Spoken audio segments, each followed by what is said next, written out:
ഓം സുഷുമ്ന. എൻ്റെ പ്രിയപ്പെട്ട സുഷുമ്നക്രിയായോഗികളെ, പ്രപഞ്ചത്തെ നിലനിർത്തുന്ന വളരെ ശക്തമായ ഒരു ഊർജമാണ് ശക്തി. നാഡികളിലൂടെ ഒഴുകുന്ന ജീവശക്തിയെ സിദ്ധന്മാർക്ക് നേരിട്ട് അനുഭവിച്ചറിയാൻ കഴിയും. അന്വേഷകനെ ആത്യന്തിക സത്യത്തിലേക്ക് ഉണർത്തുന്നു. ഈ പുണ്യദിനങ്ങളിലൂടെ ദിവ്യമാതാവ് പല വശങ്ങളിലും സ്വയം വെളിപ്പെടുത്തി തന്നിട്ടുണ്ട്.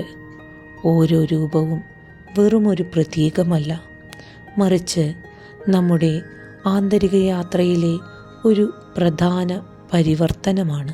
ഒന്നിനു പുറകെ ഒന്നായി ചക്രങ്ങളെ ഉണർത്തുകയും മൂലാധാരത്തിൽ നിന്ന് സഹസ്രാരത്തിൻ്റെ കിരീടത്തിലേക്കും അതിനപ്പുറം ആത്മാവിൻ്റെ സൂക്ഷ്മ സംഭരണിയിലേക്കും ആത്മാവിനെ നയിക്കുകയും ചെയ്യുന്നു.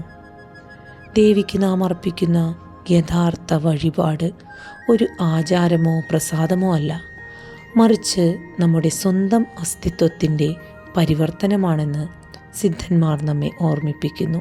അജ്ഞത ജ്ഞാനത്തിൽ ലയിക്കുമ്പോൾ, സ്വാർത്ഥത സേവനത്തിൽ ലയിക്കുമ്പോൾ, അസ്വസ്ഥത ധ്യാനത്തിൽ ലയിക്കുമ്പോൾ, അതാണ് ശക്തിക്കുള്ള ഏറ്റവും ഉയർന്ന ആദരം.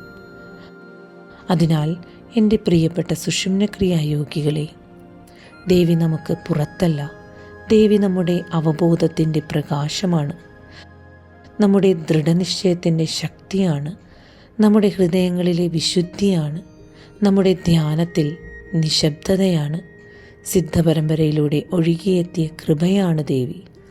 നമ്മുടെ ഗുരുക്കന്മാരിലൂടെയും നമ്മുടെ ശ്വാസത്തിലേക്കും നമുക്ക് ഓരോ ദിവസവും ദേവി ഒരു വഴിപാടായി ജീവിക്കാം.